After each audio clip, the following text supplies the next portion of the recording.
Yes, Kenya. Tamu sana, yes.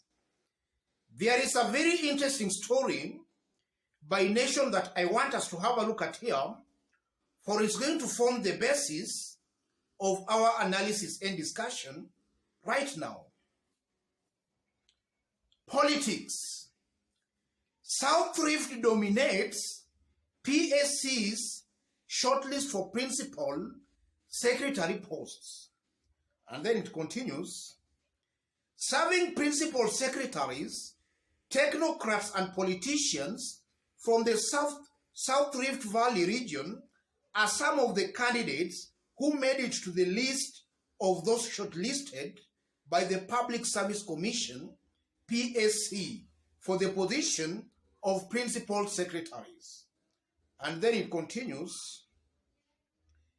Ms. Lily Chepkorir Koros, former Chief Executive Officer at Kenyatta National Hospital, Ms. Nancy Chelangat Cheruiyot, the former CEO, Commodities Fund, Dr. Kiprui Langat, the Director General Technical and Vocational Training Authority, TVET, Mr. Nixon Kipkemoi Sigei, the New Kenya Cooperative Creameries, KCC Managing Director, Mr. Gideon Morintat, the Managing Director of the National Oil Corporation, NOC, and Mr. Francis Major, the former Director General, National Transport Authority, are on the list. And then it continues. Others on the list are Miss Caroline Chepkemoi Tigoi, Miss Agnes Chepkorir Yobterik, Miss Christine Chepkirui Rotich, Miss Dorothy Chepkoech Kiprono, Miss Helen Chepkemoi Chepkwon, Miss Rose Chelangat Kitur, Miss Nancy Chelangat Cheruiyot, Mr. Simon Kiplanta Cheruiyot, Miss Winnie Chepkemoi, Miss Irene Cheruiyotich Koech Asienga, Miss Lily Chepkorir Koros, Mr. Wesley Kipngetich Ruto, PWD, and Mr. Leonard Cheruiyot Ngetich. Those are just some of the shortlisted candidates for PS jobs. And you can see for yourself, they are all coming from Rift Valley. In this video, I want us to dig deep into that story to see exactly what it means politically, now that Kenyans have not forgotten the ghost of William Ruto's cabinet in 2013. Before we dig deep into the story, if you are watching us for the very first time, subscribe, give this video a like. Yes. If you look at the entire list of the 585 shortlisted candidates for PS jobs, people from Rift Valley dominate that list. So it's almost very certain and very clear that eventually, after all shall have been said and done, people from Rift Valley will dominate those positions for principal secretaries. That's a fact, ladies and gentlemen. And the question might beg, why is Public Service Commission shortlisting all serving principal secretaries from Rift Valley and not from any other place across the country?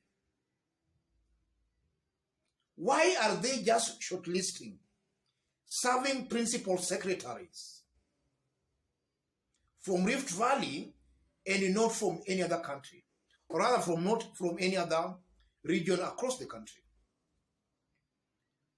In my honest opinion, that just shows and proves clearly well that Public Service Commission is not independent. It's being directed by the executive on the people to shortlist. Some powerful forces, especially from the executive, are pulling the strings behind the scenes. Public Service Commission is not independent. It's being directed. And it's very unfortunate that it's being directed towards an ethnic angle, so that the names they will eventually come up with will most likely reflect the interest of a certain region of the nation. That's very, very unfortunate. And it's also very unfortunate because Kenyans have not forgotten the ghost of 2013 William Ruto's cabinet appointments. Because in 2013 cabinet appointments, Kenyans saw as if William Ruto only picked people from his Kalenjin ethnic community. A good majority of Kenyans, if not a majority, see that William Ruto only picked candidates from his ethnic Kalenjin community in 2013. If the trend continues with what we are seeing of the candidates that have been shortlisted, I'm seeing a very high possibility where William Ruto will suffer the same fate in the eyes of Kenyans should the trend continues, and then a good majority of these shortlisted candidates from Rift Valley are actually confirmed.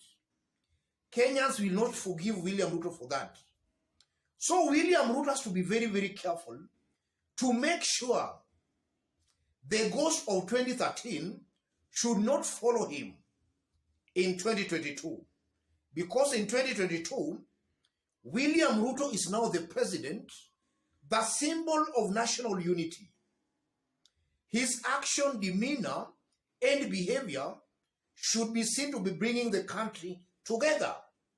He is now a president for Kenya, for everybody in Kenya. He is now a father figure. He should not go that route of actually flooding permanent secretary positions and jobs with the people from his ethnic Kalenjin community. Kenyans most likely will not forgive him should he go that route. And then from the list again, I've seen some politicians who contested for various seats through order, but they were rejected by the people. I've seen they have also been shortlisted as possible principal secretaries. Personally, my honest opinion, a principal secretary is the engine of the ministry. A principal secretary should be a technocrat who discharges his or her duties without political consideration. If these political rejects who contested for various seats within Wood and Lost are picked as principal secretaries, they will not discharge their duties as is expected of them. They will be giving political considerations as they charge their duties. In that some maybe wants to contest for seats maybe in 2027, so they will be favoring people from their ethnic regions. That's why it's very dangerous for poll losers, for politicians who contested for seats and lost, to be picked as principal secretaries. They are most likely not going to discharge their mandate as is expected of them. William Ruto should also not allow his government to go that route. And also, if you look at them being politicians, they are not going to help William Ruto much in actually serving the people, in that they will not be very brave enough to do the right thing. Their actions will be based on what will please William Ruto or not. So they won't be acting professionally. That's why I believe and I maintain Ruto should not go that route. And now again, William Ruto, if you look at his cabinet appointments, almost half of it came from the mountain. Or rather, half of it came from the mountain and from Kalenjin Rift Valley. Half of the cabinet. And now looking at the principal secretaries, it's also appearing that most likely almost over half might also come from Kalenjin Rift Valley and from the mountain. So, where are other Kenyans now? Where are other Kenyans? Because all Kenyans are paying taxes. This is what I've always described here as ethnic domination. And it should not be encouraged in the 21st century. Kenya cannot stoop that low. William Ruto should not stoop that low. Yes. Let's just hope for the best that eventually, after everything shall have been said and done, what Kenyans are maybe thinking should not go that route. Let me stop there, ladies and gentlemen. Just as I did indicate when I was starting, if you are watching us for the very first time, subscribe, give this video a like.